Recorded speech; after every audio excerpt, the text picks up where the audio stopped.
That was probably a really, really bad transition. Elvie, welcome to the Video Game Choo Choo podcast. We're here at last. We've done such a great job today. It definitely wasn't more work than it needed to be, that it was just us here. Yes. But we're just going to come in, talk about some games, talk about some news. We are. We're going to talk about news, talk about some vibes. Probably more vibes than games, but that's okay. There is a vibe in there. I'm personally trapped in a cube dimension, so I'm dealing with that right now, but I don't want to think, I'm putting stressors out of my mind right now, and I'm just ready to enjoy and think about video games. Let me double check and make sure your audio properties are correct. They're good. Okay, people should be able to hear us. Oh yeah. That's good. Head empty only games. I'm just hanging out with my friend in her apartment, her very small apartment on her balcony. It's not clear, but I'm outside the balcony. I have to yell to be heard.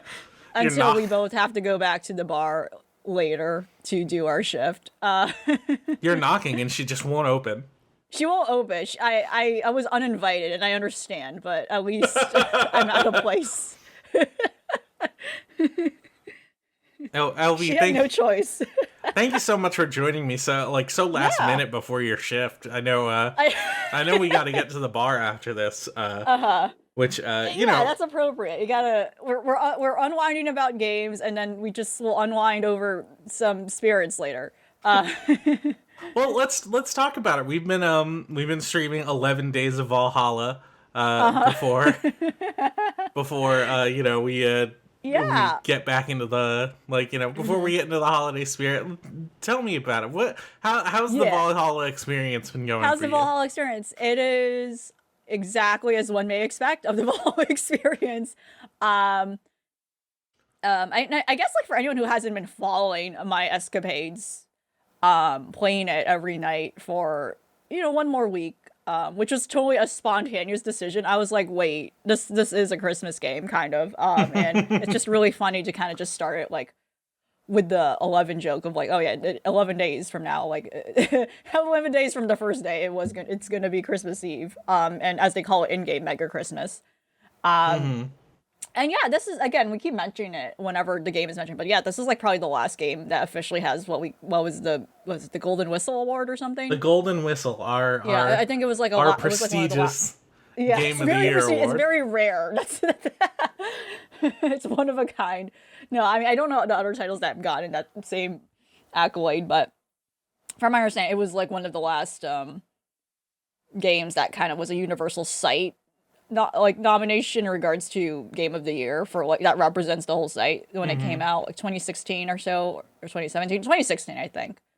And yeah, everyone on our end, well, I don't know about everyone, I don't want to assume, but most people on our end whenever it was brought up and when it was first brought up, people were like, yeah, that's a good game.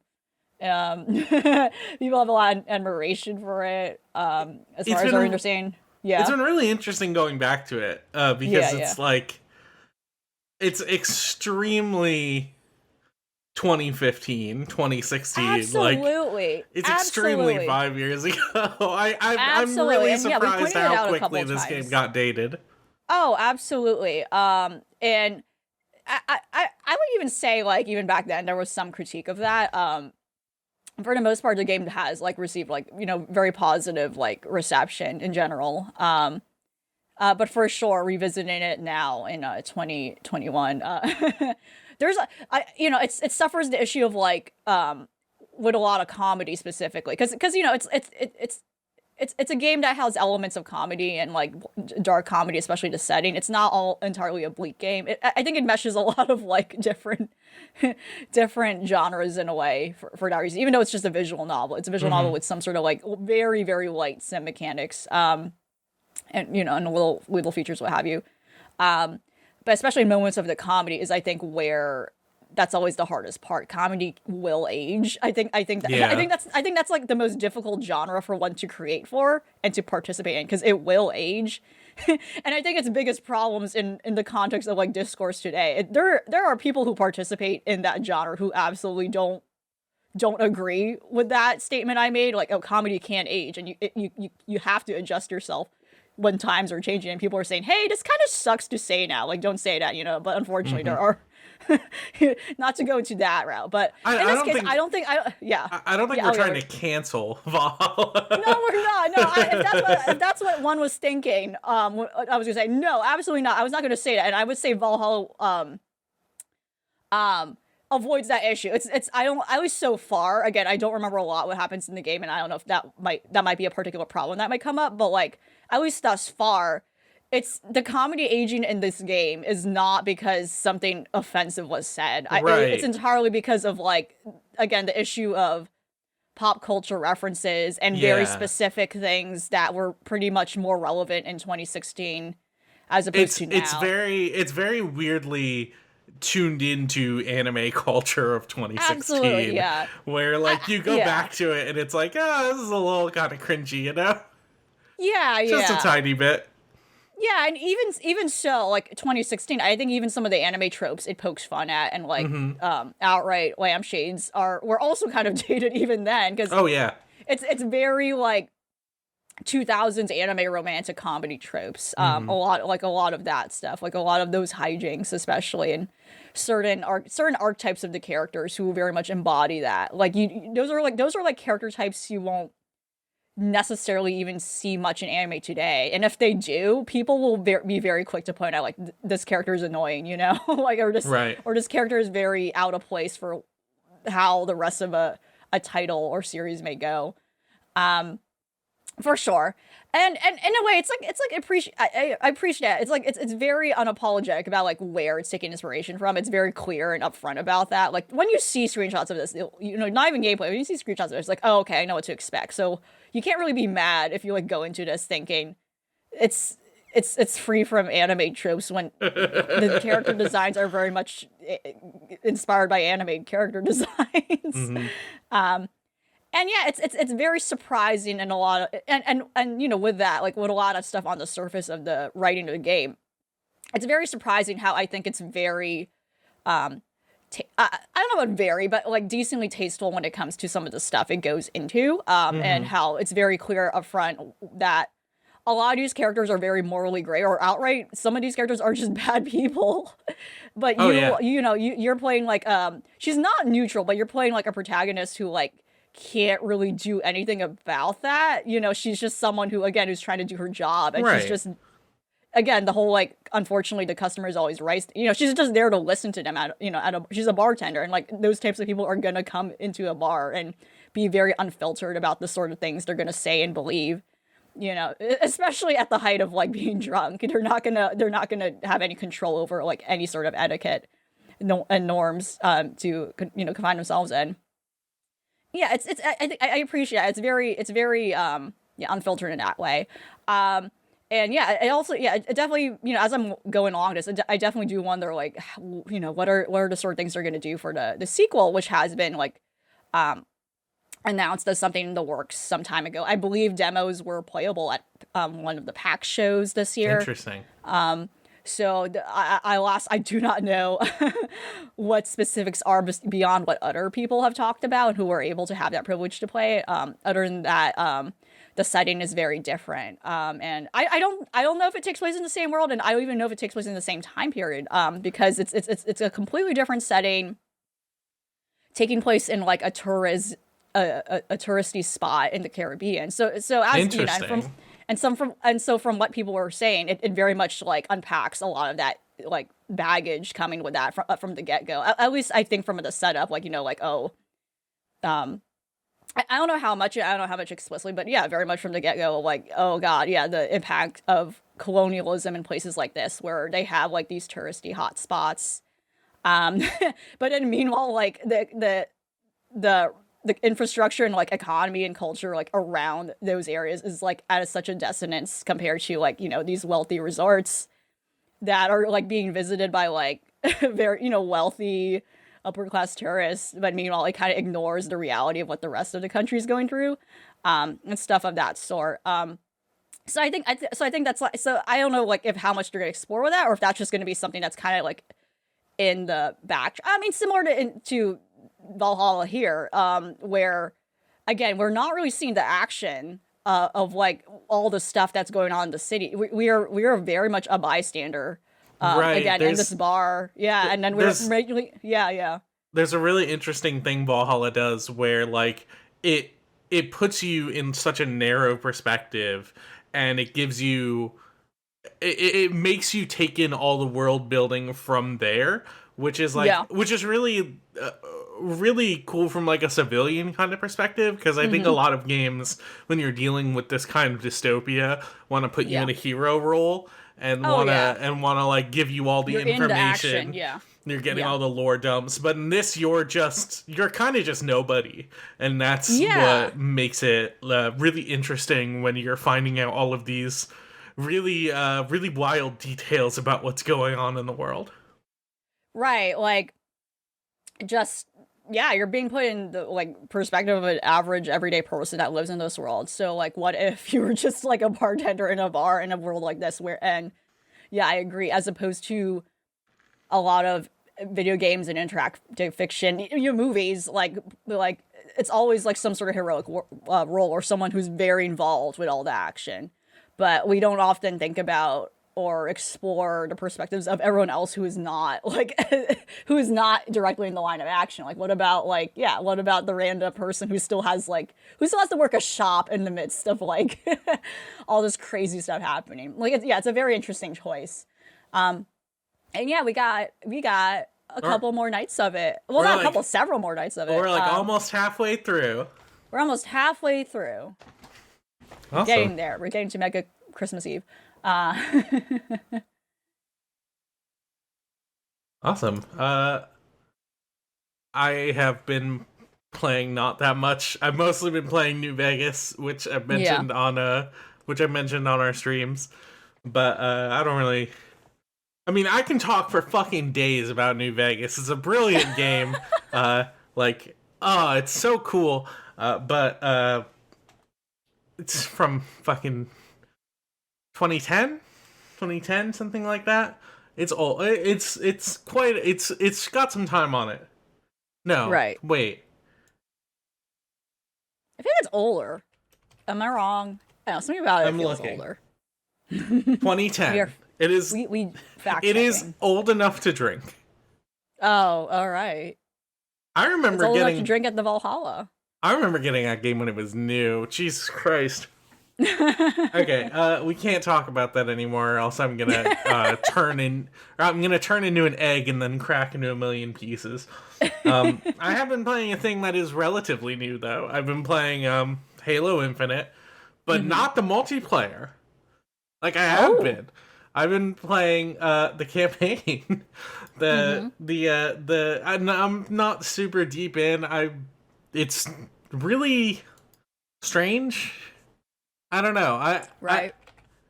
I'm trying to pull up some footage real quick just so I have something to talk over. Halo Infinite B-roll.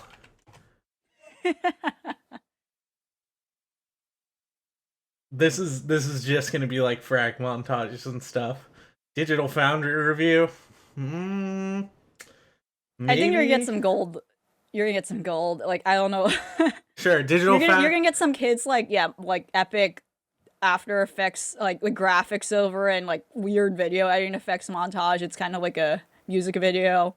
Yeah, let me see if I can find. Hold on, Halo Infinite. Frag. You have to put their credit though. We gotta like shout our channel if you find something good. My best Halo Infinite gameplay. I need something long. Halo Infinite best epic moments. Ooh, Team Slayer on launch site. 31 kills, 11 minutes. Oh shit. From user Fat Rat. 105k views. Holy shit! I gotta start uploading my fucking Halo games. Holy shit! That's a whole thing with all these first-person shooter games. Like people just do compilations of their regular ass gameplay, and they get so many views. Yeah, I mean they're pretty epic. Epic I love to be moments. epic. Hopefully, I'm sorry I haven't vetted this vid. So if someone puts like a slur in text chat or something, I'm so sorry. But is there like a username filter? Can someone have a bad word in their username? I think maybe they someone do might a have a bad pretty. username. I think they do. Okay. It's Xbox Live, so like they do a pretty good job of filtering that out. Oh, okay. Like so at least even someone's username won't. yeah, like even on PC and stuff, and they filter text chat too. But like, I have seen people do like "Let's go Brandon" in the chat, and it's like, why they put like numbers instead of Just say fuck Joe. Like I don't understand that like "Let's go Brandon" thing, but we can't get into it. We can't. It's like it's too politically charged. Anyways, let's talk about Halo Infinite, the campaign, which is not what we're seeing on the screen here.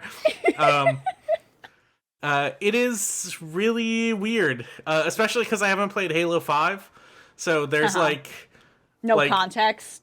It's not that there's no context, it's just like the last Halo game I played was Halo 4, and I played it relatively recently. Yeah, so that's like a big gap, yeah. Yeah, and it's like still fresh in my mind, because like my Halo experience before that was the ending of Halo 3 happened and Master Chief got sent off into the fucking darkness of space.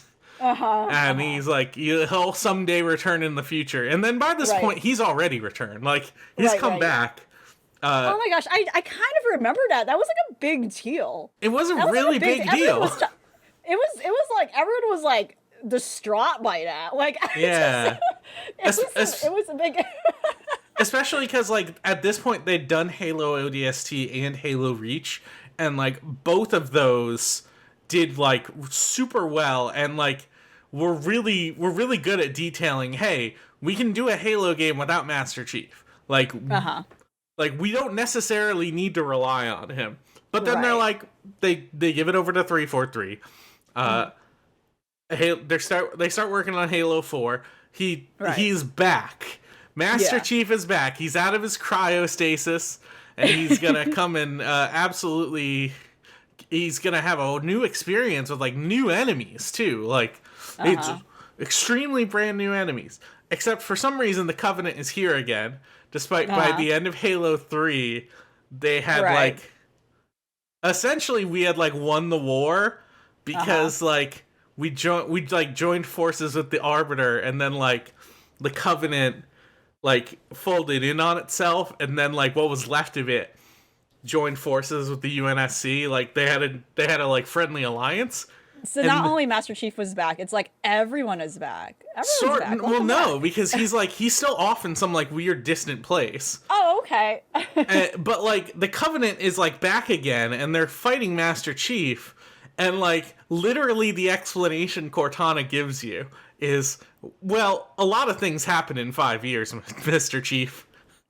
So it's just like this weird hand wavy explanation to try and justify why the Covenant is still around, because we gotta have Master Chief's gotta fight the Covenant. We got all these new enemies, but like we gotta make sure the Covenant's there too. And it's really strange. I miss Halo 5. I know so little about Halo 5. I know it's like a squad shooter. I know there's a guy named Spartan Locke who's like hunting Master Chief. But like I haven't played it. I don't know the plot. I know Cortana, the AI, goes rampant. Right. Because that like happens at the end of Halo 4. She gets fucked up. Yeah. Happens at the end of Halo 4. She goes rampant. She's like, and like at that point she I'm remembering all of Halo 4 now. It's so fucking strange. It's all coming to your It's all coming back to me. So the gamer memories, yeah. So we had like a boss fight with the Didact, who's the guy in the orb, who like everyone hated because like he sort of just comes out of nowhere. I thought he was actually really like a fun villain because it's like I think a cool, like I think one of the things Halo 4 did very successfully was like, okay, let's just introduce like this weird guy who has like his own motivations, and like mysteriously he knows a whole bunch about Master Chief, and it's like it's this like cool weird mystery. And he's also just like talking in like in like this very like posh kind of like, I am the cool man, thine kill you. Like he's like that kind of character, you know? Right. He's very, very like mysterious. And like the fact that there's very little explanation to who he is, except, you know, if you read the books or whatever, I think it works a lot in Halo 4's favor. But like, we deal with him, he's done. We're done. No more Didac. But like Cortana, she is rampant now, and she just pushes Master Chief out of she pushes herself out of Master Chief's body. Like, sorry, Mr. Chief, I have to go. And then in Halo 5, the whole point is like dealing with the ramifications of that. And also it's a squad-based game, and also there's this subplot about this other Spartan who's trying to kill Master Chief. Very strange. Don't understand it. Halo Infinite is kind of like a weird soft reboot. Right. But it's still taking the plot elements of Halo 5 and like still trying to like contextualize them in a way that makes sense in like this weird reboot. So one of the weird things about like the plot of this game is like the enemy that we're facing is it's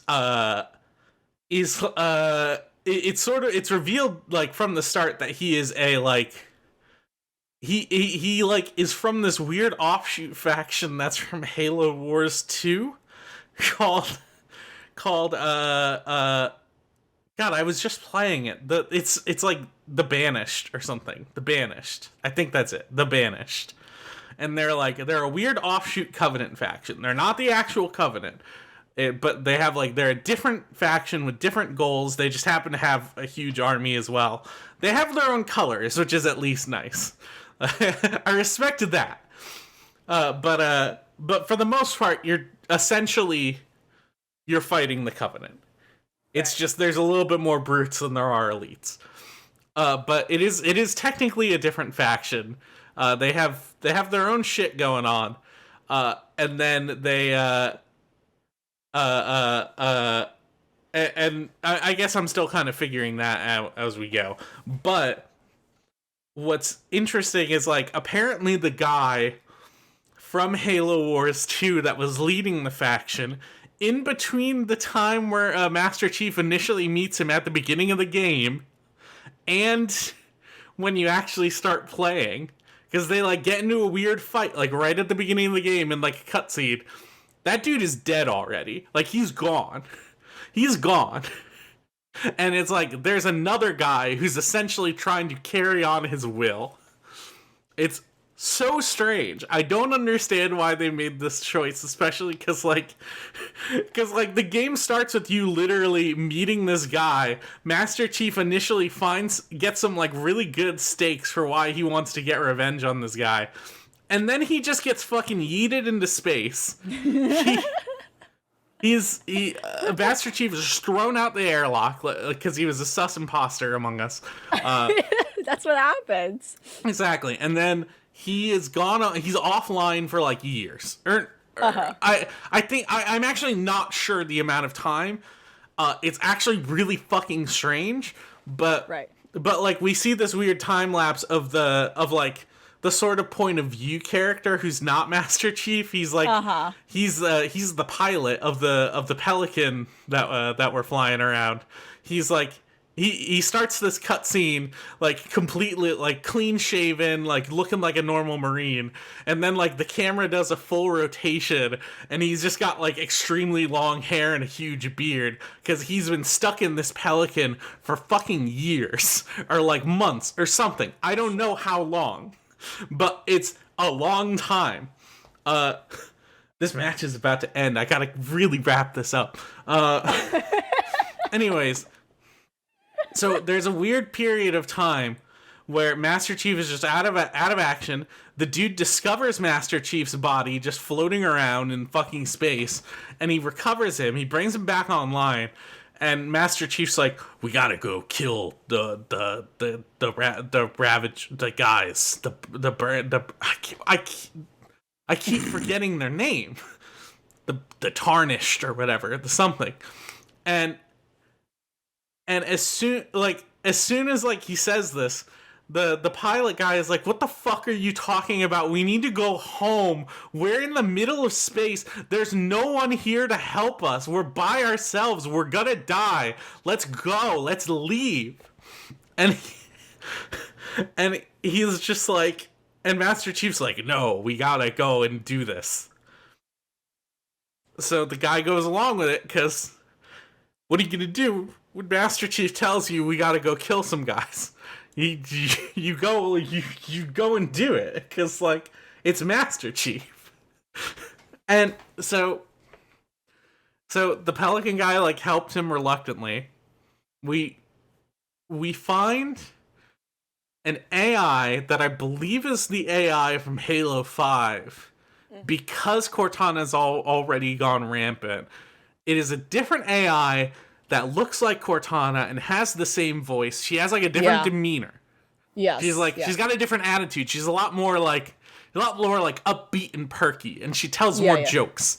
And but like she's supposed to be the new Cortana, and then like the whole thing is sort of framing it around like Master Chief kind of just wants to go and find Cortana still. Like he's making my space wife, yeah.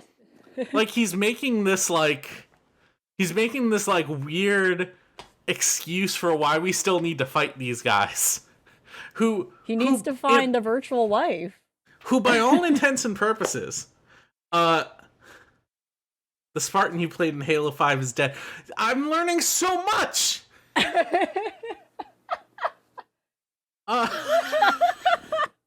But like I don't know anything about Halo 5. It's a huge hole for me. I gotta play it.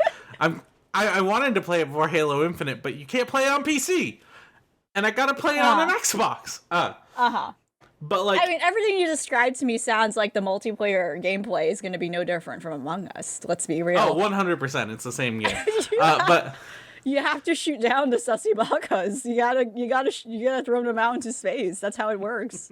but essentially, what's going on with the plot here is like the Banished.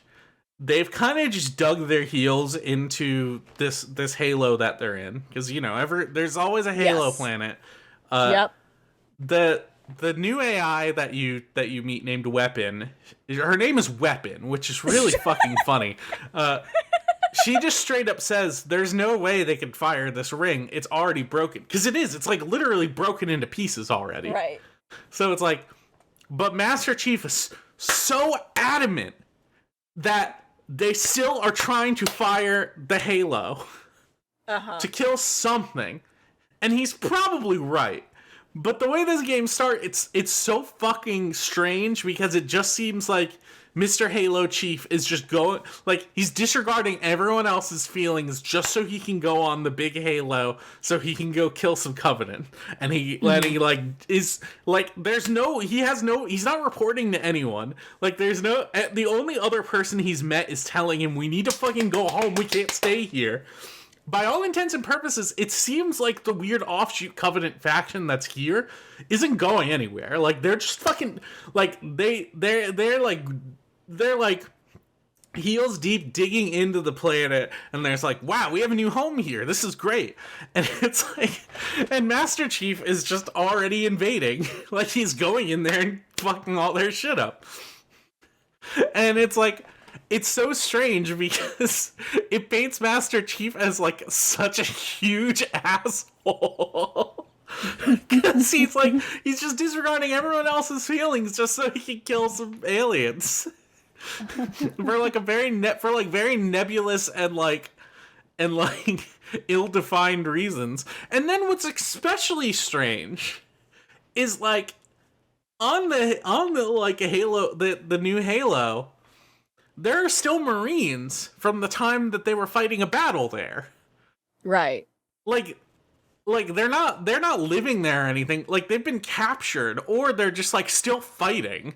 And it's like, it makes the time skip even weirder, because it's like, okay, just how long ago was this? Like, these people, these Marines that are still here, they still want to fight and they still want to help Master Chief. But it's like, they've been here for fucking like months or like a year or something, and it's like a lot of them have just been captured. Some of them are just roaming around in the fucking open world, just still fighting. And it's like, right. What is everyone doing? Why are you all here? It doesn't make... It's so fucking strange. Like, I'm gonna dig into it further, obviously. And the concept of just, like, a Halo open world is interesting. Like, I do like just looking off in the distance and going, oh yeah, I can go there. I can grappling hook over there. That's cool. It's very novel, and I'm excited to dig my heels into it further. But it's like, it starts off so like I don't even want to say poorly, because it's like I just like everyone's motivations just seem so strange, and the whole thing seems like it's just there to give Master Chief some kind of like weird pathos, you know? Mm-hmm. And I want to see where it goes. Maybe I'll just stop playing here and go play Halo 5. Like, we have an Xbox One in the living room. I'll see if Stu has Halo 5 anywhere, but I just am so fucking like confused. It's strange. Elvie, my friend. Yes. You had some embarrassing gamer moments while shopping today? I had some embarrassing gamer moments while shopping today. Yes, I did. And I kind of briefly mentioned this. So, it is nearly Christmas. Terrifying. And I'm like, oh shit. So, my niece and nephew, they share a Switch. I have no fucking idea what they have. And I'm like, oh, it would be perfect if I just got them a game. Usually, it's more so my nephews who uses it more. And I asked my sister, hey, can you send me a picture of her library? You know, I mean, or like, I think the first question I did was I asked her, can you like text me a list? And I'm like, and I realized, oh, wait, no, if that's hard to do, can you just take a picture of what they have? And so this is already where it gets a little wild. The picture she sends me, it looks like a carpet floor. She laid out the cartridges on the floor like a demented person. I'm like, what is going on? Anyway, that's the best I'm working with. But then that's also telling me like they don't have cases, and that's weird. Did they just throw out the cases? Like, how are they organized? Are they in a plastic bag? I have many questions. Anyway, I'm looking through it. I'm looking at it very closely. I'm like, oh, okay, they already have Super Mario Odyssey. They don't need that. Like, thank God. That game's still expensive.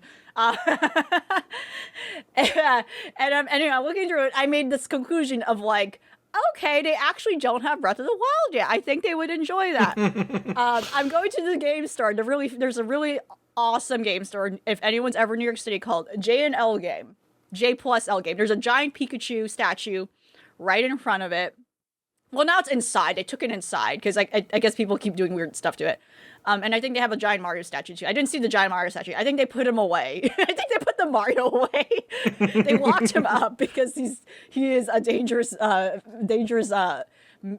Actually, I don't. Yeah, again, still unclear if Mario's human or not, but he is some sort of humanoid. He's definitely not the same kind of being as the people in what the hell is the city called? Oh, New Donk City. New Donk City. Yeah, those are humans. He's not the same type of being. No, though. He's a different human, or he's some sort of humanoid category. the inhabitants, the human-like inhabitants of the Mushroom Kingdom are like not. Well, even then, he's technically not from the Mushroom Kingdom, right? He goes to the Mushroom Kingdom and hangs out there. I don't think he lives in the Mushroom Kingdom. Well, no, because he's from New York. Like, he went down a pipe. Yeah, he's from New York. He came all the way from Brooklyn through the sewer pipes. Right. But anyway, they had to put away the Mario statue because who knows what trouble he's causing. I'm going to this great game store. Again, highly recommend it if anyone's ever in New York City. They know what they're talking about. The people who like work there are clearly, the people who like, they're high grade nerds. They know what they're talking about. If you're like, Yeah, they have a whole library of not only regular games, but also games from other like other country editions of you know, it's one of those. Like they have like stuff that's old, they have like weird novelty stuff that's rare, and they're happy to negotiate you if you want to sell something to them as well. I'm going there and I'm like, yes, I want a Breath of the Wild. So, well, okay, so here's the thing. Like when you go in there, it's pretty overwhelming too, and that's one of the issues that kind of happened to me where they're not on like shelves. They have like those display case tables where usually that's like for jewelry. Like you have to look down to look at stuff. The problem is they have so many fucking games. As I've said, they have like a combination of like versions of game, like, you know, the Japanese version of like some sort of like game, or like yeah, again, a whole section of like games that were only in Japan. And yeah, you can go and do that and like maybe barter or something. They're like splayed out like you know, like a deck of cards. They're like just splayed out like on a poker table. So you can't see the covers of games, and they're not like displayed in a way where you can see the spine. It's weird. So then it's like, okay, I you have to kind of go in there knowing what you want with the way they're currently displaying things. Like I don't know why they thought that made sense, because you have to look at the and I'm like, okay, I want Breath of the Wild, and they hand it to me, and he's like, pre-owned or new? And I'm like, nope, pre-owned. They do not care. It's fine. That's cheaper. They're children. They don't know the difference. They won't know the difference. If there's a file in there, that's fine. They don't even have cases. They don't even have cases. They don't have a case. They don't even have the cases. However, J&L has the cases. For if you want used games, they have cases. Like, don't worry. You're not gonna. Unlike GameStop, they do not do the thing where they give you a case, but then there's no art. No, they for sure at least have cases of the used games they get. And I don't know if maybe like they make people like have the cases, but they at least somehow like make sure everything has a case. Okay, got it. And then I'm asking the person working there for other things, and then going down this list of things I wanted. Some of which are very far-fetched, because Choo to stay. One of them being, I am still looking for Ghost Trick on the Nintendo DS, which I know is now something that probably is a futile effort. Yeah, and it's probably going to be worth $1,000 US. Nope. Yeah. I still have like a horrible memory of like what used to be a game store, like in my like hometown. I think it's still a game store, but again, it's one of those things where they weren't really sustainable throughout the years, and over time it's now like there's a game section, but it's mostly a deli now. It's like a weird situation. I think there's like multiple like vendors in the space now, so it's like, I don't know, they're just sharing the space to split the rent. And they had like Ghost Trick there, and like, you know, it was like at that point in time, it was I clearly remember it was like $50. Which that sounded bad to me, who was probably like in college, or like maybe not even high school. Maybe this was so long ago. Being like, what? That's expensive. And then here forward in 2021, me in the future, most games are that price on average now. So I fucked up. But anyway, so I'm going down this list of stuff I want, and this guy's like, nope, we don't have that. And I'm just like, man, oh shit, okay, I don't have anything for myself right now. I'm just at a loss. At some point he like looked at me and paused, and he's like, I'm gonna go check the computer. Because for the most part, as I was asking for things, he was literally going through the shelves himself, because I think the reason why there's just so much stuff that they had to display the way things are, like they literally just like, okay, we're gonna display every single thing we have, like just on the get-go. And he was looking through stuff, like literally physically through the shelves. I mean, display cases, again, they were not like shelves. And yeah, like, nope, none of that. So then I'm like, oh, okay, I just kind of panicked for like a brief moment. I gotta get out of here. Getting Breath of the Wild. And then yeah, I pay for it. I walk out. And yeah, my big mistake for not double checking the photo. And I find, you know, like I look at the photo again, my sister sent me, and lo and behold, I zoom in closer, and I'm like, oh shit, that's like Legend of Zelda Breath of the Wild. But I can't fucking tell, because oh no, I never had a physical copy of this game. My experience with Breath of the Wild has always been playing someone else's Breath of the Wild. Sure. And I did not realize, with the very beautiful vibrant blue cover, that is the case. You know, again, Link just on this hilltop staring into the eponymous wild of Breath of the Wild. The wild from the breath of. The cartridge art is this weird mustard blue tan design of the map of Hyrule, I think. So my mind did not associate that is Breath of the Wild. Of course not. So as my sister has laid out all the Switch cartridges on the carpet for some reason. So, but that is mostly the summation of my epic embarrassing gamer moment, or embarrassing epic gamer moments of the day, which is a combination of several moments in that single J+L game store. So now I just have a copy of Breath of the Wild that I'm not interested in keeping. But J+L Game Store, again, promoting, I'm showing for the store hard. They should know that. I need to tell them, like, listen, I promoted your store on the podcast. I deserve a discount. Yeah, I deserve a discount. I'm supporting a local business. No, and they're great. Again, I can't stress enough, they're great. They're very communicative if you just email them. Their socials are pretty active, too. They you can, like, DM them. That's also, like, a good way to get in contact with them, have much questions. Yeah, it's like, oh, okay, wow. They at least will take returns. I have the receipts still. They gave me a physical receipt, so that's great, actually. I just taped it on the case, so I won't forget. But alas, they are out of the way, and I will have to remember this after Christmas. So I don't know what I'm doing for my nephew. I'm going to figure that out. That is fine. It's not going to be a big deal, but I just, you can get them other hit Switch games like SMT5. I can get them other hit Switch games. No, but see, that was the thing. I was like going through the list too of like, I actually was thinking of like getting them 2 games. So it was not, and one of them was like, I sincerely asked this man out of certainty before even asking my Ghost Trick question, which is like do you have Just Dance 2022? Like, very loudly. Sounded very desperate. Like, I was like, I really... Please. Anything. Anything. And then I was even being weird and be like, I literally said something like, I don't even know if it came out yet. Like, bye. And no, but lo and behold, Just Dance 2022 is fucking sold out. Like, it's no. Like, what? Yeah, no. Like, how? How? It's Just Dance.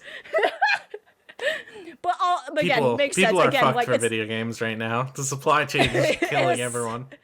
Absolutely. Ghost Trick doesn't exist anymore as a physical format. Just Dance 22. Yeah, that's the supply chain. It's really fucking getting into the Ghost Trick market, you know? The physical format of video games are in danger. Yeah. But no, it makes sense because, again, that's like kind of like, again, that's one of those game titles that's like, again, like with the Maddens and all those other sports games that come out every year. That's like low-hanging fruit, video game purchase for, by the parents who have no idea, like, what's good for my kid. That seems fine. That seems fun. Yeah, it's an E-rated game, and it's an E-rated game. There's some fun pop songs. Yes. So, but yeah, that was my journey, and that's an errand I have to remember after Christmas, otherwise I will miss the return window. But maybe by the next time I do go back, they will have what I wanted in stock. But it will probably not be Ghost Trick on the Nintendo DS. That's fucked up. It's fucked up. Christmas is ruined. I do want to move on to news. You did write that you played some more essays on empathy. Do you want to talk quickly on that? Yeah, sure. I can really talk about it. This is and it does relate to Valhalla in a bit. That Essays of Empathy is actually a compilation of multiple mini games. Not like mini games and what you think a mini game, but like multiple short duration playtime games made by Deconstruct Team, which is a game developer in Spain. And that name might not be familiar to a lot of people, but if you're familiar with the Red Strings Club, they're the ones who made that game. Oh, interesting. Yeah. And I think one of their first games they put out, like, officially as a full game is Gods Will Be Watching. I never played that one, but I played Red Strings Club. I've like watched a bit of it. That game seems dark. Oh, like, that's something I would definitely like. That's something like maybe we should stream at some point, because that seems like a fun stream game in the sense of like, well, we need to make some real fucked up decisions that we can't take back. Yeah. And it's essentially Essays of Empathy is like a compilation, like I said, of like this developer's various games they made for like game jams. So again, they're like short form, and they just put it all together for to be more accessible to for people to play, because otherwise, again, like they're probably all spread out across different platforms. I'm not sure if I don't think they put these out on like different storefronts, again, because they're very short. Maybe, like, I don't know if they have they probably have an itch profile, but again, like it's just an easy confined way to like put this all together, especially since they haven't really released anything major for that. From my understanding, that comes to mind in my head. Since the Red Strings Club, I'm sure they have, but unfortunately it's just been not on the radar. And yeah, like a lot of, like the Red Strings Club, all their other games, Essays of Empathy pretty much just conveys like the sort of themes they've explored already in those titles. And again, specifically the Red Strings Club, it's worth noting that Essays of Empathy not only has just like original games they made for jams, but also they have specifically like parts they took from the Red Strings Club, actually, that they kind of remade into their own original thing. Interesting. And I guess if I need to explain Essays of Empathy, I do need to explain the Red Strings Club, and how it kind of is related to Valhalla. Is that similarly, it is kind of like the framing of the game does begin in a bar, and you are a bartender serving drinks in a cyberpunk setting, and how interesting that. This game came out in 2018, so a couple years after. And yeah, they're like one of those pixel adventure games. But essentially you're not there the whole time. You're not in this bar the whole time. In fact, the game is basically like a bunch of vignettes going across different characters. And those different characters kind of have like their own mini games going on. So again, like when you're during the bartender's arc, for instance, yeah, you're serving drinks, you're making drinks to people and learning about their stories. And then like a lot of exposition about the setting comes about. There's another part where you're playing like basically a robot, and this robot has to help make like different implants and augmentations for people. There's another part where you're someone who's trying to like hack into like not literally hack, but they're using like a voice modifier tool to kind of manipulate like a landline system to kind of get information they need. Like trying to undermine this corporation or trying to like get information and stuff. Yeah, so there's like, again, so like it's a lot of these like loosely connected ensemble casts that all, pretty much like coalesces towards the end of the game to pretty much just like, unwrap like the setting they're in. Again, the similar cyberpunk dystopian setting. And yeah, again, so stuff like the bartending game, stuff like the phone landline hacking game, like those exist as like their own like isolated games and Essays of Empathy, along with the other like smaller games in it as their own thing. And like, the writing has changed, so you don't need so it's detached from the Red Strings Club. And I think that's very interesting that they like just use the exact same like tools essentially. It's kind of like, it's just like you're using props and you're using like something already designed to make a new story. And I think that's very clever and creative. Sort of like how a lot of studios just kind of have a house style of games at this point.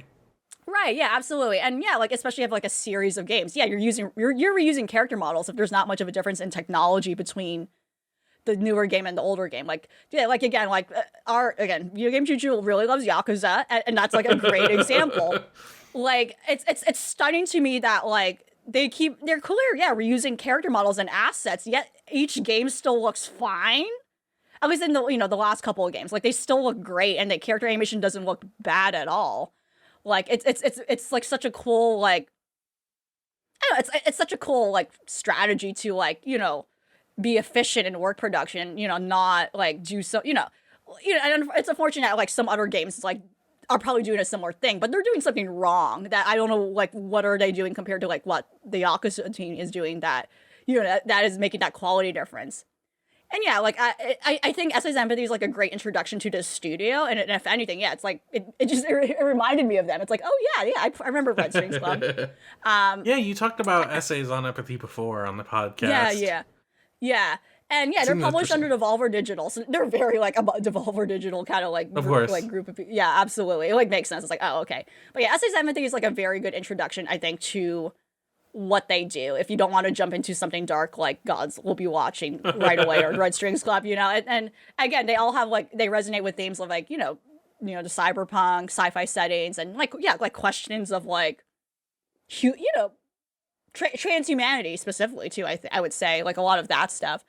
It's definitely something I recommend. It's like, it's not even, for the pricing it is, like, it's like a bundle of like different stuff that you can just kind of go in and go out and experience. I think it's definitely something worth it. Awesome. And yeah, it just makes me excited like if they're eventually going to make a new full game of something. So nice. Yeah. Awesome. I think it's time to move on to news.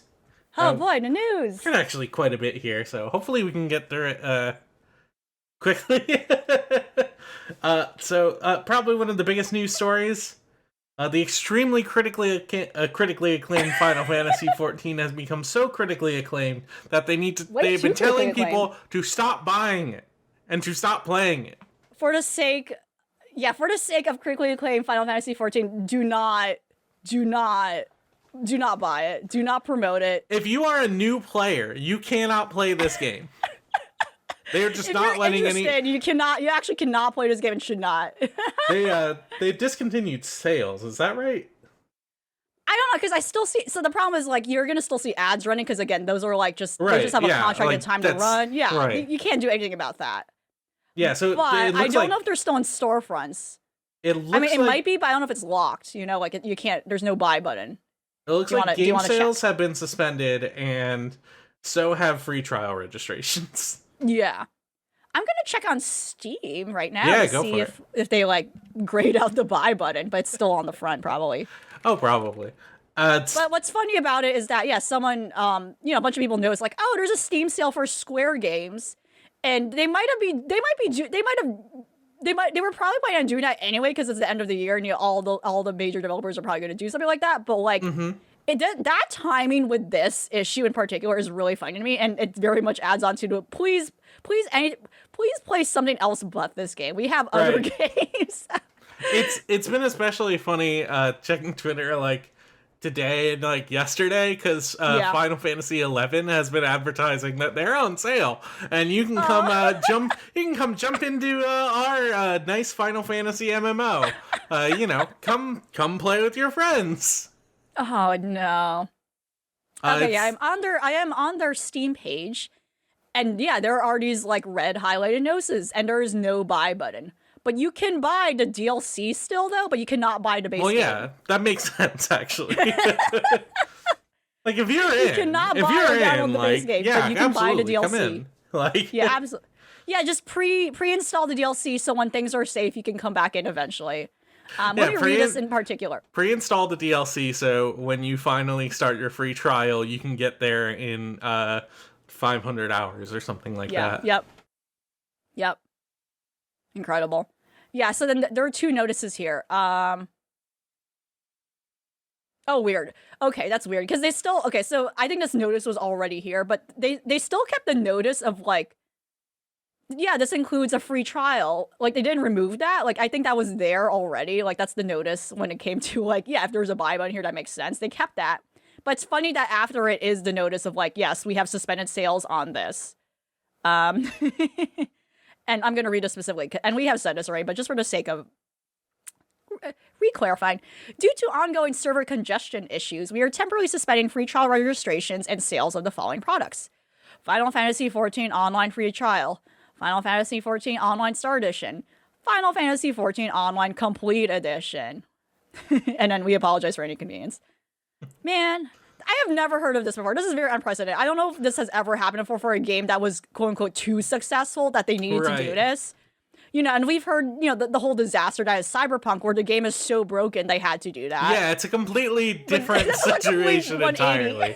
Like, games have been pulled from the storefronts for before maintenance issues. For various reasons, like out of pure embarrassment, or just, that's usually why. But this is just like, stop giving us money for a minute, please. Right. We know you love this, but we can't deal with it right now. Right. And I guess someone from an outside perspective, I sincerely think they are truly doing their best. I think they truly did not expect this happening. And I think a large part of it, in conjunction with the issues of like the chip shortage because of the pandemic and other things, supply chain issues, I don't know what their roadmap specifically was, but I think the Activision Blizzard issues truly, I think, catalyzed a giant like exodus of like people seeking a new MMO to play. And I think that was a large part of it. World of Warcraft for... Absolutely. I think for sure they already foreseen the issues when it came to hardware. Like, hardware and other technical stuff I cannot really, like, explain. I don't know what's going on there in regards to maybe upgrading their servers. Like, I know I've heard some, like, players talk about, like, yeah, like, rumors of a new server finally free up that capacity. But I think even introducing one server with how bad things sound, like with people in queues of like thousands of people waiting to get in the fucking game. Right. I don't know if that's the solution. There definitely seems to be something entirely in the infrastructure that needs to change. If they have more players, they have to put up more servers. That's just how it is. Absolutely, but just one is not enough, I feel like there's also some sort of... Yeah. Oh God. Yeah. But yeah, I'm gonna say up here, Godspeed to everyone on Choo who is probably playing the game right now because they're afraid to leave the game, and that is probably what is happening. That's why they can't podcast with us. That's why they can't podcast with us. They're in their house making sure they're keeping their slot in, because if they leave Endwalker, it is the end for them. So they're hitting their dance macro over and over again. They're trying to look active so they don't look AFK. Yeah. Like my roommate plays, and like every single time I've checked up on him, he's just been playing Final Fantasy XIV. Like it's just truly endless. People are loving this game. Endless Endwalker. Absolutely. All right. Yeah, I think people are just trying to finish as much as they can of the expansion, and then maybe deciding to log off. But it seems like people are finishing it pretty quickly, and then still hanging around to like keep playing with other people. Which fair. I mean, it is an MMO. Absolutely. Yeah. This. Yeah. Oh God. Yeah. Thinking about it. Yeah. This is all happening before what might have been like a Christmas event. Oh man, Christmas. Christmas is ruined. I'm just saying that. I don't know what their like Christmas plans are, but I imagine like they don't need an event at this point. Yeah, they're good. The event might be please log off. Guys, just take some time off. Like, please go be with your families. Mm-hmm. You mean my free company? Yeah, your found families. Yeah, exactly. This is. This whole like saga has been strange. Kickstarter has announced that they're going to be moving their services to the blockchain. Yeah, and it seems like nobody knew why or how this was going to happen, including tons of people within Kickstarter. Yeah, I can explain how ridiculous this is because, again, among like this weird oversaturated news cycle of NFTs the past 2 weeks, again, this is another thing that was very upsetting to hear about. It's like, damn, what the fuck, and this is being brought up because, again, Kickstarter is used for, like, by everyone in the creativity. Like, and for sure, especially in games the last couple of years, especially for independent games, in both the video game world and especially the tabletop world, this has been a very vital tool for people to, like, get some numbers and, like, gauge how much people are interested in their project. And, to at least cover some initial upfront costs before, just spending so much money to like create the product and then like ship it out without guaranteed like customers. So yeah, like Kickstarter put out this big, and this happened actually a couple, like, I think even some time ago already, this was already alluded to, but only until recently, like, they finally put out a formal statement about like addressing some questions people had. And yeah, I became less upset by it because, even talking with other people in different parts of the sector who use Kickstarter and also follow Kickstarter, I don't think they know what they're doing. So this could go two ways. Again, as I think we've all been discussing, a lot of the stuff going on in regards to crypto and NFTs, it seems to be like these companies scrambling to put white papers out so they can get some investor money, being like, oh, this is a hot thing right now, crypto is in. When in reality, I don't think that's really reflective of reality. Right. But it is the end of the year, the new fiscal year is coming, and they need those numbers, unfortunately, and like those people involved in that world need to see those words mentioned and need to see some sort of quote unquote guarantees. And unfortunately, just to just pretty much like encapsulating the whole like pump and dump scheming of like how that stuff works. The moment this probably boils over, the investors will just, pick up their money and go. And this might be a very temporal thing. The other extreme is that, yes, maybe they do know what they're doing, but I'm not seeing that in any capacity, and how this is going to work in a functional way does not make sense.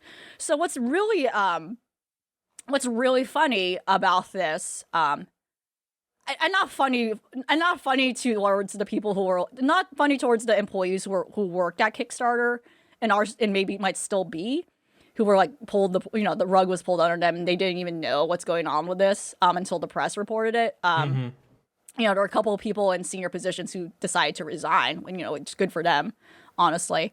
And they finally put out a statement saying, like, we finally addressed all your comments and concerns about it. And it's all very vague language and very generic language. So one of the things I need to mention about Kickstarter is Kickstarter has no proprietary technology.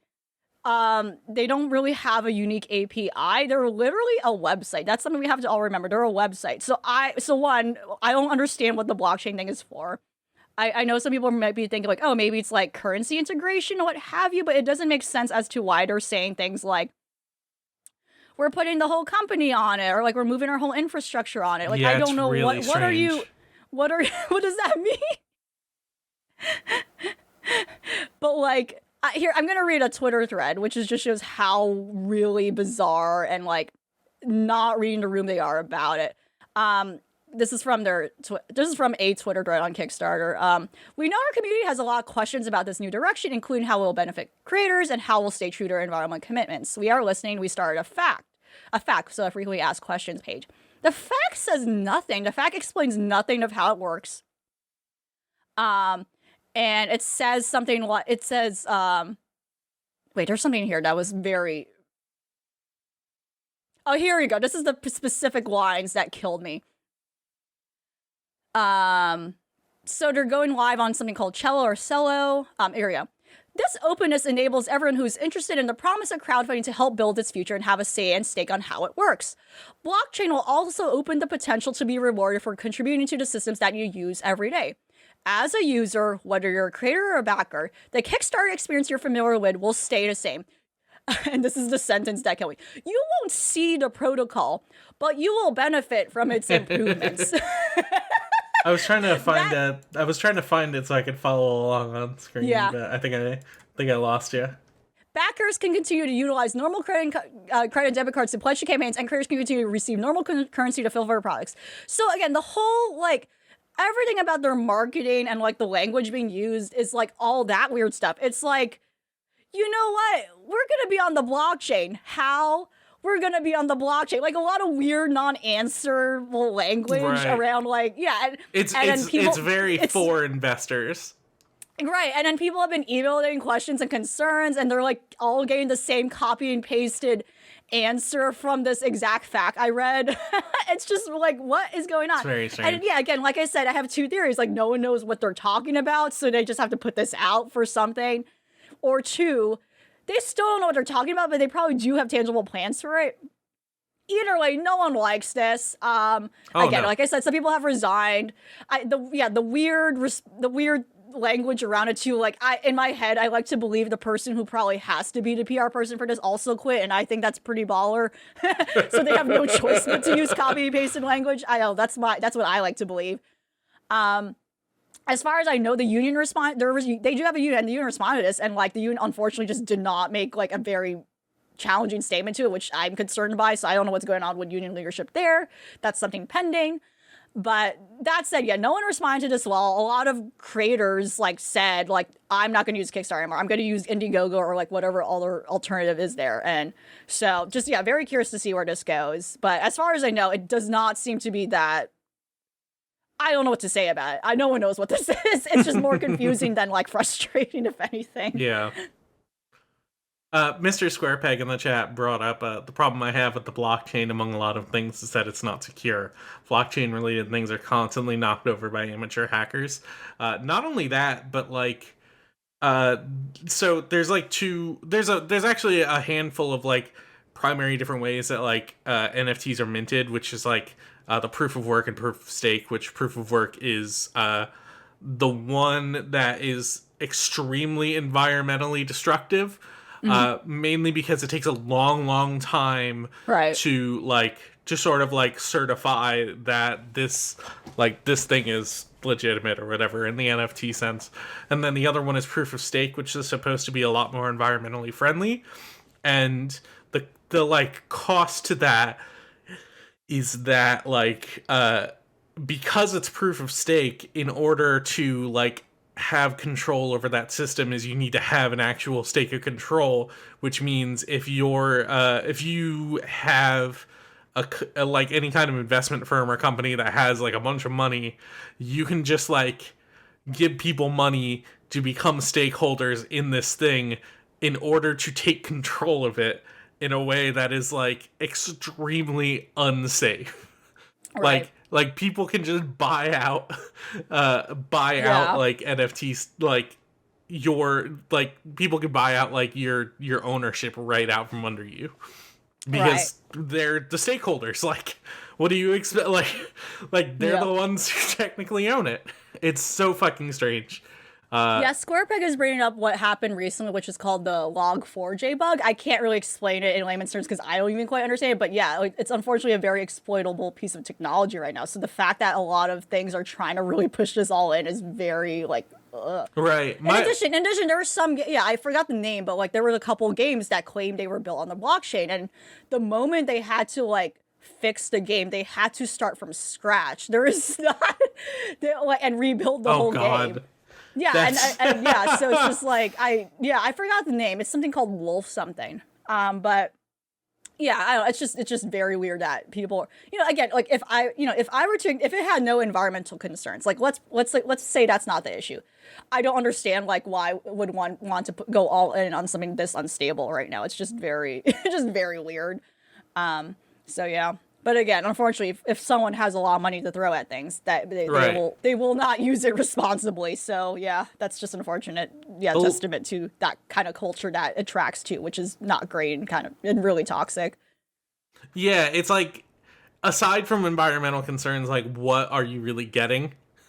Like when I see people shill NFTs at this point, it's like, if you're buying this NFT, you're getting an experience. Yeah. It's like, it's trying to sell like, actual parties and like weird custom access stuff. Right. It's so fucking transparently nothing that like, there's no reason to buy an NFT. They're useless. I'm so scared that like my family is going to buy me one for Christmas because they don't understand. Hopefully. The Log4j thing is... that? Because you're a gamer? Exactly, because I'm a gamer and I love technology. Like, why would I don't think people even know how to do that. Well, do you think are they savvy to know how to do that? Are probably not. In your family? Probably not. Okay. But like, part of me always lives in fear. The Log4j thing is also really interesting because it's like, it highlights one of the biggest problems with like modern... like, or maybe not like problem, but like one of the things nobody talks about when it comes to like infrastructure in the internet is like, there's a small handful of like incredibly essential things that like have been developed by a single developer, and they've just kind of been upkeeping it just because, like, as a hobby, and if those things failed, then pretty much the entire internet would crumble. Yeah. And Log4j is like one of the examples of that. Yeah. And I apologize, it wasn't Log4j he was specifically referencing, but for sure I'm going through like a bunch of headlines, and yeah, there were a bunch of like hacking and crypto heist attempts. It keeps happening. It keeps happening. Like, I don't know. Like, I just see that. Like, why would you want to take? Yeah, I don't know. That doesn't seem. Yeah. The entire thing is a quick, like, a get-rich-quick money-making scheme. Of course there's going to be people who are just fucking, like, trying to hack into shit and steal things. Yeah, like, yeah. All right, let's move on. We got a lot of news to cover. We got to move. We got a lot of news to cover. Vodeo Games is recognized as the first certified union in the first certified unionized developer in the United States, in North America specifically. Yeah, they're a very small indie studio, and they really have only put out like one game so far, but that's nice. That's great. And the game's called Beastbreaker. The game's called Beastbreaker. If one wants to look it out, it's not on Steam right now, but it's on other things. I think they said they're having weird troubles like getting it on Steam right now, but it's something available and you can support and purchase. It's got a little got a little mouse fellow and you destroy shit. That's pretty sick. It's interesting because like there are studios that like work with larger unions, but like this is the first developer itself that is like a like its own like has its own certified union, and that's that's really cool. And hopefully we see more of that. But like it's very funny because like in terms of smaller indie devs, as long as like people are satisfied within the company, there's really not a need for a union. Like most people just don't consider it if their job is like fun and they're having a good time. And but it's like in this situation they're like, why don't we just have a union? Like, why not? And I think that's a great precedent in terms of like, even if the environment is like healthy generally, and like, and again, one of those, especially again, like a situation where too, like, you know, independent and also maybe like very small amount of employees where you don't have an HR and there's no need for one. And you're very, very transparent about talking to each other about problems and whatnot.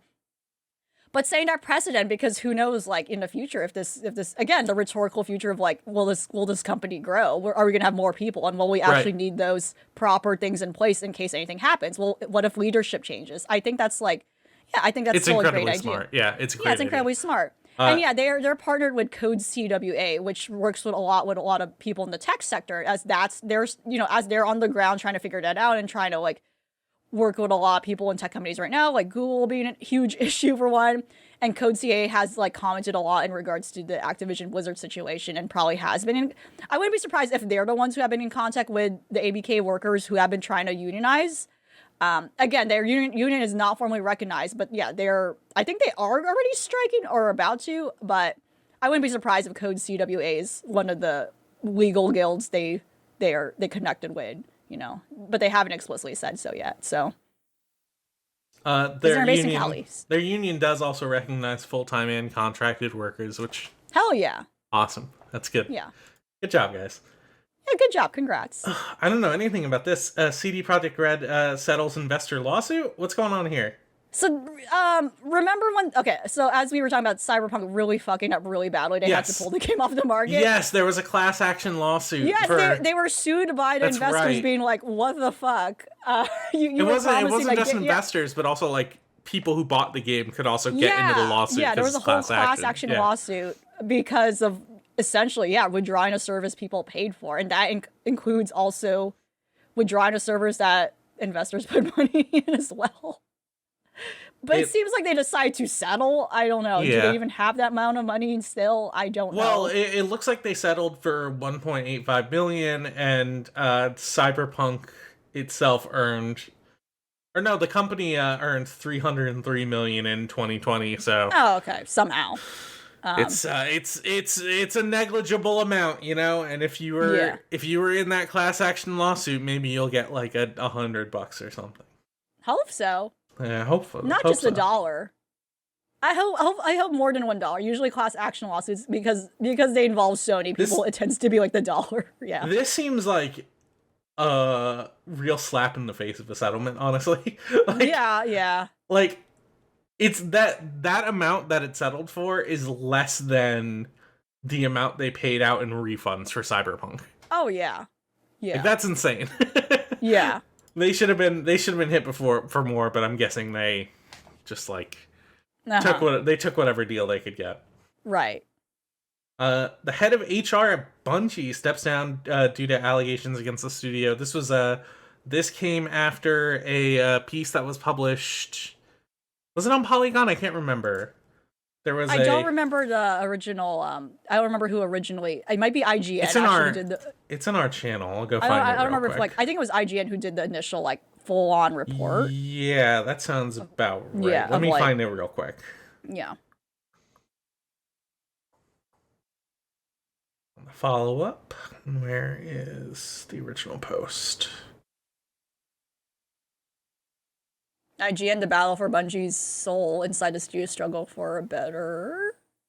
Yeah, like yeah. I don't know if they were the first, but they put out that like more. It was definitely like a big old detailed detailed thing, but there was a giant piece published. Yes, here it is. You're right. This is the IGN one. It was a piece published about Bungie's like at the time, apparently really bad work culture. A couple of the people named were especially like narrative leads who worked on Destiny, which, considering how that game turned out, makes a lot of sense. Oh God, yeah. But like the story out of IGN is essentially that like a lot of those people have since quit, and it's apparently they've been getting better about like more inclusive hiring, and it's become like a lot more of a like a lot less of a toxic work environment. So hopefully things are improving over there. But after that piece was published, the head of HR stepped down on the 16th, something like that. I'm doing such a good job of just having all of the stuff organized. Yes, Bungie senior employee relations manager Gail DeHont left her role at the studio after 14 years. Ooh, wow. And I wish I had more time to read the entire piece, but it sounds like she didn't have it sounds like she didn't have the best control over the situation. She wrote, I know that I have a need to be trusted by your advocates, not labeled as, quote, enablers or seen as company resources who provide bad actors with safe harbor. So, it's another step of, like, getting a lot of these old heads out of these, like, positions of power and hopefully getting, like, newer, more diverse voices in. I know a lot of people, I know at least, like, one person who's been hired by Bungie, and it's like, it sounds like they're taking a lot more steps to hire more women in creative roles and a lot more people of color. So hopefully things are improving. I don't want to sit here and completely cape for them, but because the abuse allegation sounded pretty terrible. But hopefully things are improving. Let's do some quick hits. The Final Fantasy VII Remake releases on PC, and it's fucked up. It's not, from what I understand, it's not unplayable, but it's missing a lot of graphical options that are like pretty standard for PC games, and also it was missing graphical updates from the PS4 to PS5 version. And it came out today that people finally discovered the cause of this, and it's because this game that has set the complete unprecedented $70 price tag for a PC game.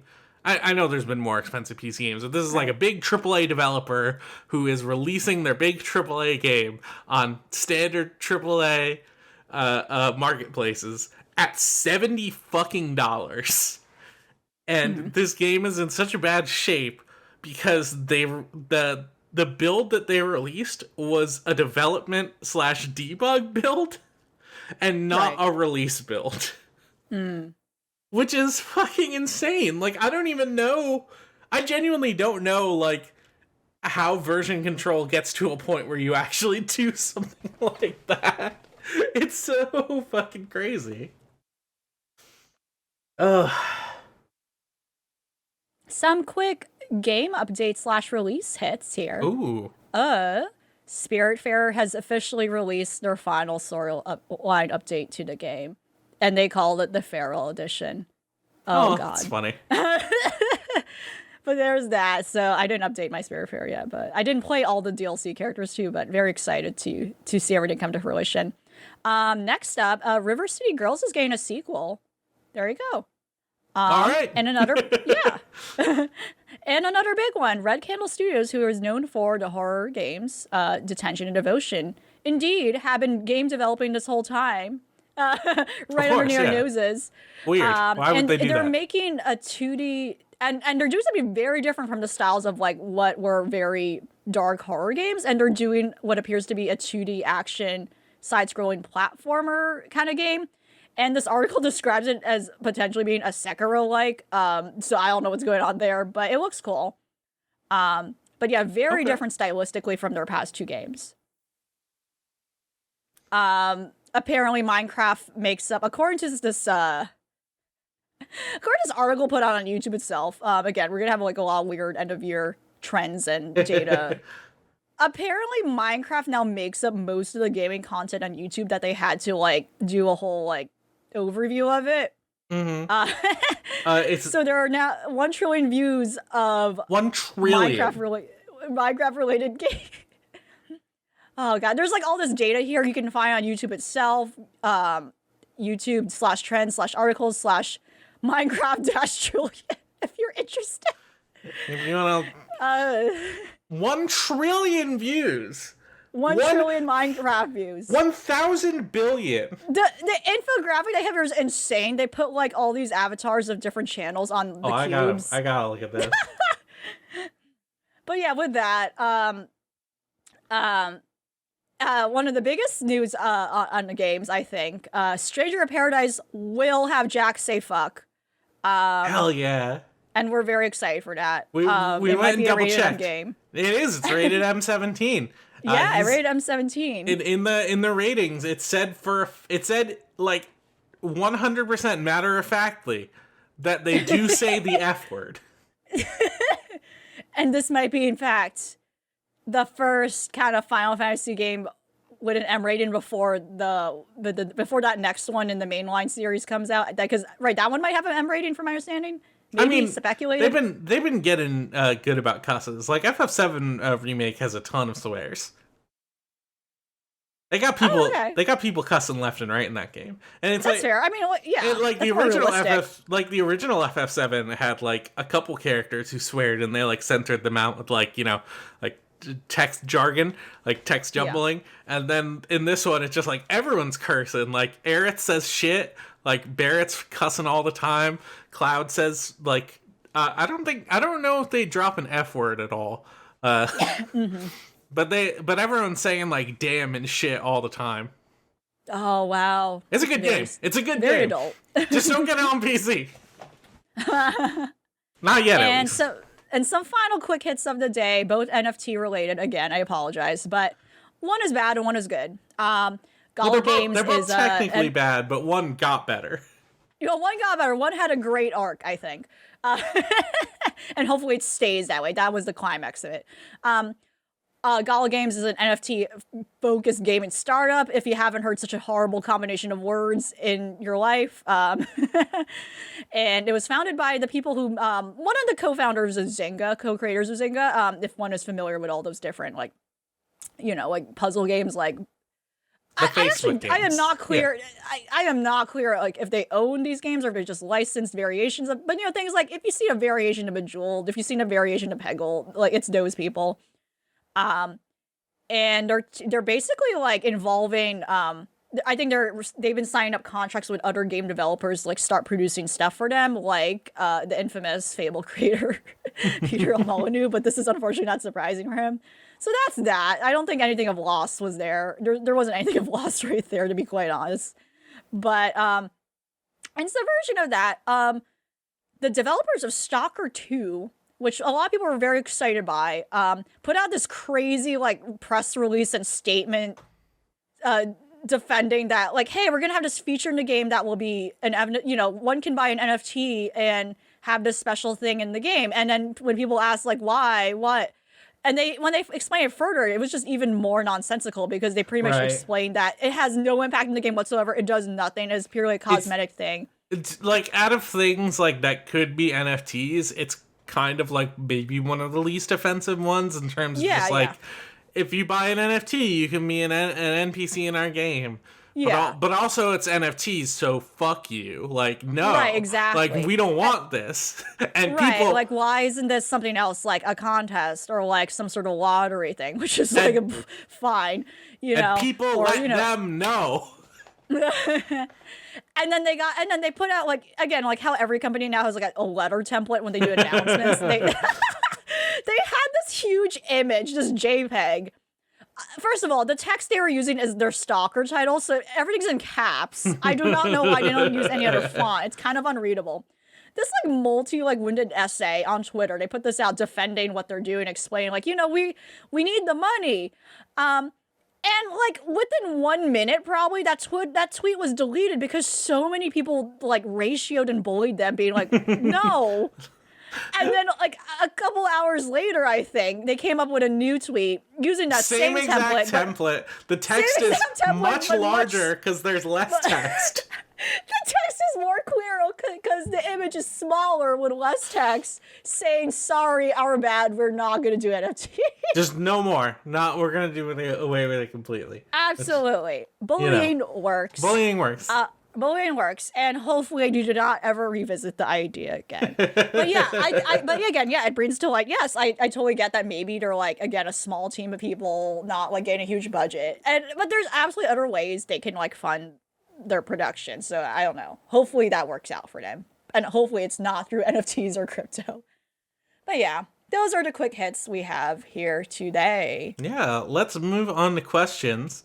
If you want to send us a question, you can always send it to videogamechoo2.tumblr.com/ask. Or, if you're with us here in the chat, go ahead and post a question in the chat. We'll look at it. We'll answer it.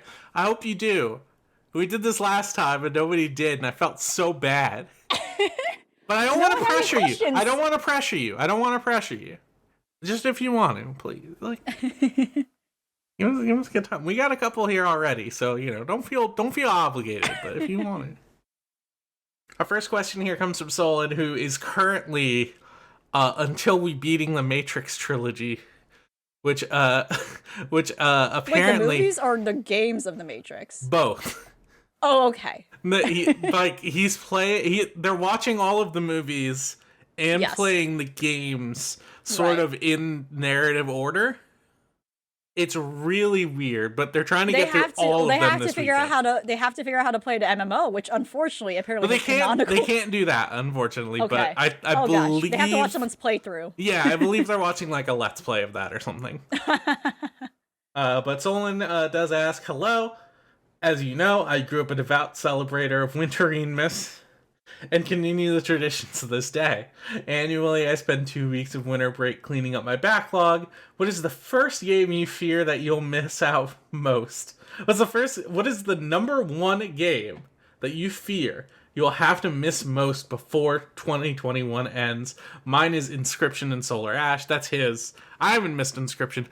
I am missing Solar Ash, which is really weird because I 100% put myself down as like, I need to fucking play this game, but I haven't done it yet, and that's just my bad. Right. I'm gonna miss and this even came to mind because I was even thinking about it, leaving the store and being like, oh shit, I should have asked about that game. There's so much stuff I'm missing. Another part of this, my series of epic gamer moments in that one store. Embarrassing epic gamer moments. Epic embarrassing gamer moments. Kenna Bridge of Spirits. I don't think I'm gonna have time to play that or try that. Yeah. Huh? Never gonna play it. Seems cool. Yeah. Seems cute. Not gonna do it. At least not this year. Yeah, I might, but again, I'm gonna tell myself, and I'm probably not gonna play it until like 5 years from now. That tends to happen. But for sure, it's definitely something I did put myself down on. Like, oh yeah, I'm gonna play this. I'm gonna recover it, and that just never happened.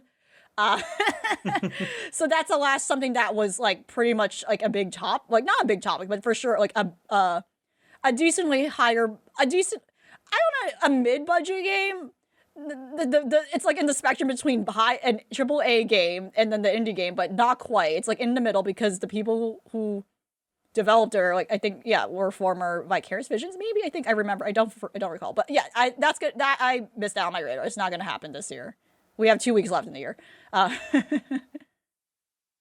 I'm definitely looking at our Game of the Year doc, and there's a couple just like off the bat that I've like missed, and I'm like, oh man, this sucks that I haven't played it. Like Psychonauts 2 sounds fucking great.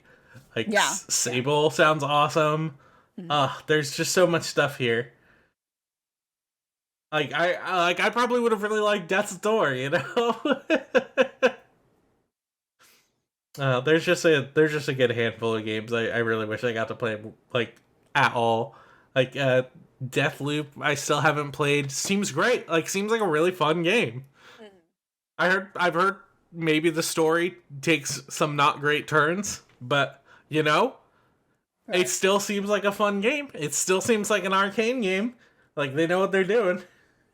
There's stuff I'm glad I got to play too. Like I know not a lot of people on this site played Chivalry, and that game fucking is amazing. Like just the ability to just a dedicated button for yelling. We need more games with this. Ugh. Yeah, I think that's like a lot of the. I think those are like some of the really big ones for me.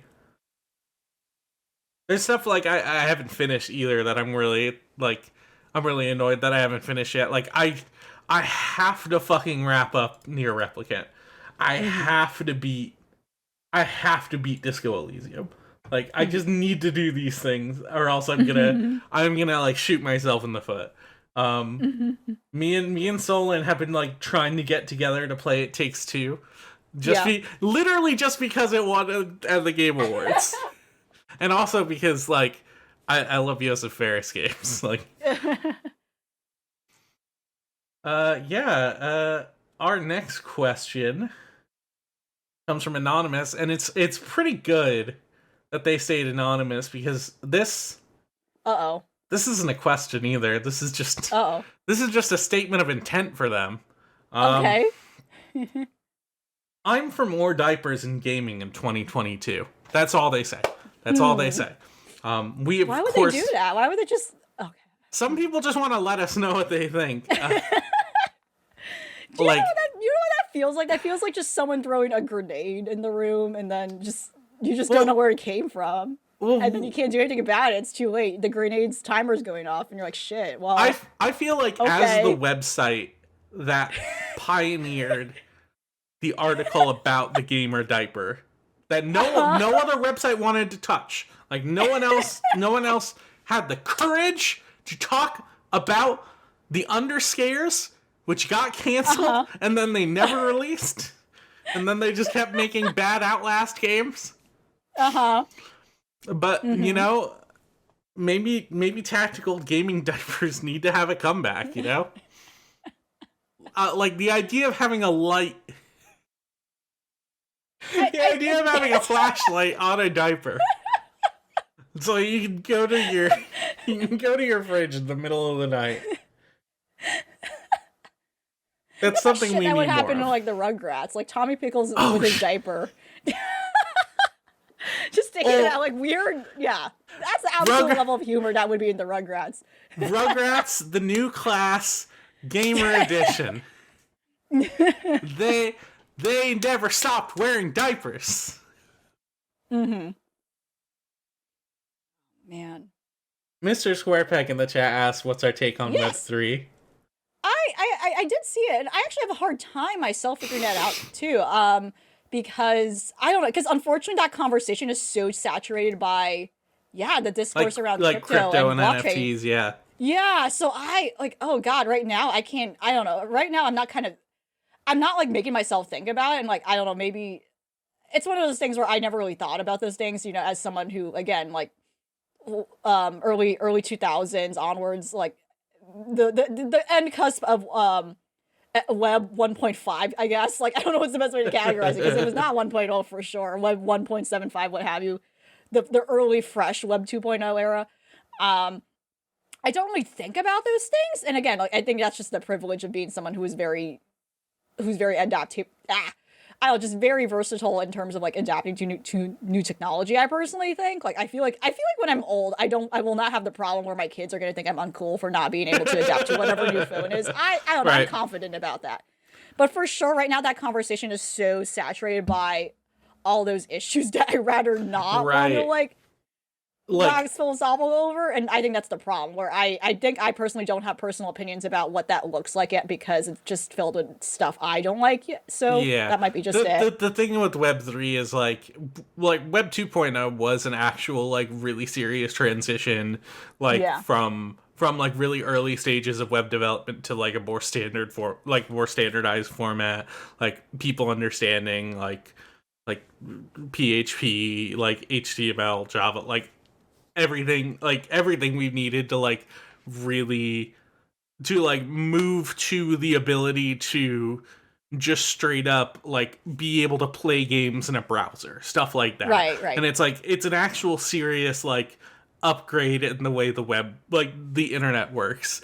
And like these people have attached the title of Web3 to, well, here's the next innovation, crypto, baby, let's go. And it's it's like it's so fucking like arrogant that I just I like, you know, you can't take it seriously. Like SquarePeg also sent us a thread. Opinion. They sent us a thread that one of their friends wrote about and like thank you so much, SquarePeg, for being such a great contributor to like our conversations. No, sincerely, this is very educated. Yeah, and you shared this on the Discord too, talking about like the tweet by Techno Babu, wonderful at.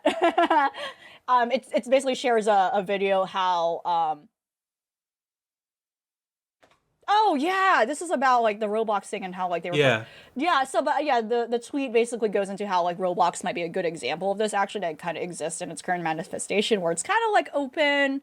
They have like their own internal like centralized like economy and infrastructure. So and again, that's kind of again fits the same jargon of like what's been talking about. And yeah, like SquarePeg yourself, you're talking about like how at the moment, like as we've been saying, a lot of it's so saturated with ideas of cryptos, like NFT scams, etc. And that's unfortunately what people are trying to define it as right now. But I don't know. I'm like optimistic over being like, I don't think maybe that will be the final output of it. But absolutely sure, not. Like I'm sure the talks about like decentralized like worlds, the metaverse, you know, and not whatever fuck Facebook is doing, but the metaverse in a generic sense. Right. For sure. I think stuff like video games and like online games have been kind of doing those things already, that all these other things are pretending they innovated. And that's kind of the problem right now, right? Mm-hmm. Have you watched those like Roblox expose videos, by the way?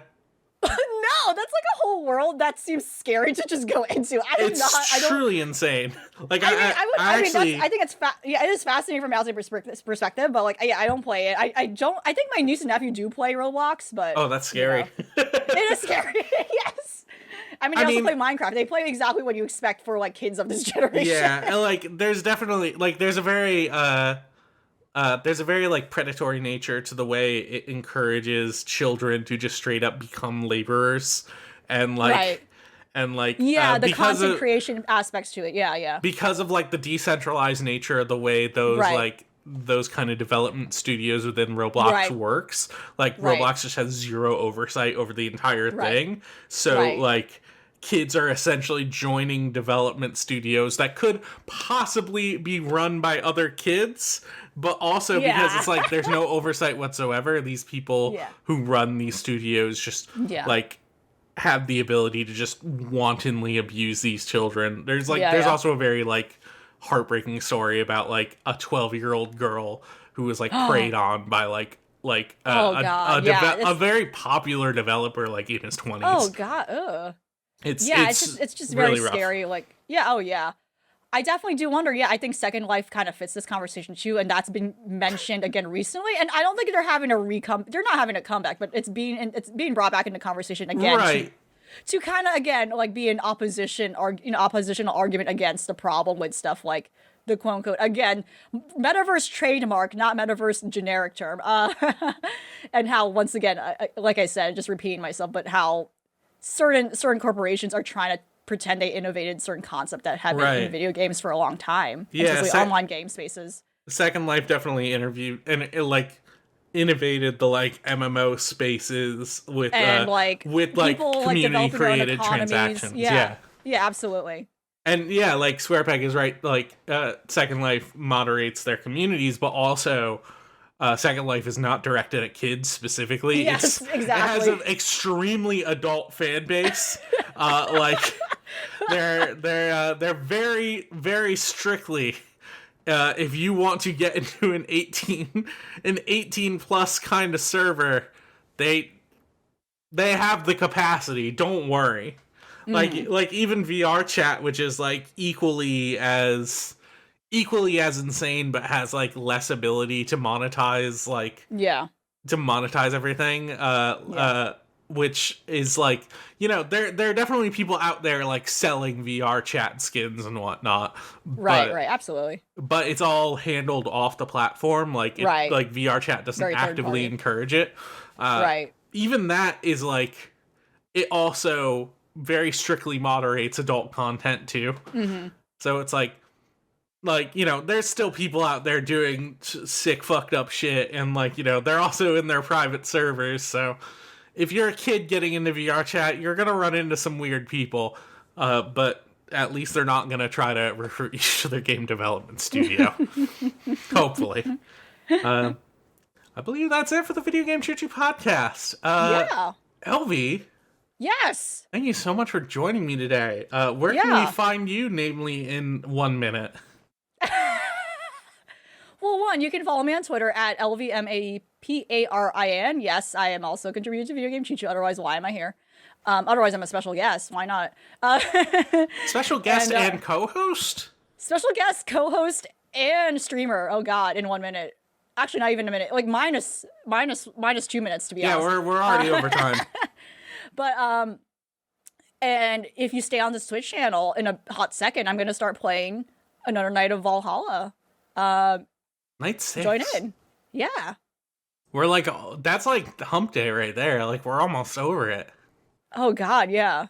I don't actually know how long Valhalla is, but 11 days sounds fun. Again, I'm not sure. I am not sure. I'm pretty sure there's still stuff after Christmas in the game, but we are going to end at Christmas Eve. Mega Christmas Eve. I heard you actually take the day off on Christmas in game, which is going to be very nice for us. As we do in real life. Awesome. I'm Scott Blah on Twitter, SCOTTBLAH. You can check out all the stuff we do at videogamechoochoo.com. We're on Twitter at VGChoochoo, videogamechoochoo.tumblr.com, and you can always add a /ask to the end of that to send us podcast questions. You can find us on Facebook, Video Game Choo Choo, youtube.com/videogamechoochoo, twitch.tv/VGChoochoo, which you are watching right now. And if you want to support us, you can always go to patreon.com/VGCC and give us $3 a month for the Express Pass, which gets you a lot of our exclusive content a little bit early, like our anime podcast and some of your anime notes that you've been writing. Yes. And if you want to come and hang out with us, you can always go to thegamezone.zone. Our theme song is by Melt Channel. You can check out the song Crush off the album Magic is Real, and you can also check out meltchannel.bandcamp.com and their other act magic-circuit.bandcamp.com. Thank you so much for listening to or watching the Video Game Choo Choo podcast. Join us next week, or stick around and watch some Valhalla with us. Watch some Drink Mixing. Thank you. Yeah, goodbye, good night, bang. That's the Kenny Omega thing. Okay. He likes to do that. And then chugga chugga. Chugga chugga. And also, if you're watching on Twitch, check out all of the cool emotes that I can do. You can't unless you subscribe. Look at all of those. Oh yeah. If we had more followers, we could get more. So help us get more followers so we can have come more support us. Come sub. Yeah. Come pay us. All right, thanks so much. I'm gonna disconnect, and then we're gonna switch on over to Elvie's stream. Hell yeah! It's like a flip. We're just doing. I set it up so it actually like there's like a 90-second disconnect thing. So like it's like a buffer where like technically the stream will keep going until someone else connects. So it'll be all one seamless video. Awesome. It's gonna. We're innovators. I got the buttons ready. I got the controller out. All right. Awesome. Thanks so much for joining us. Goodbye.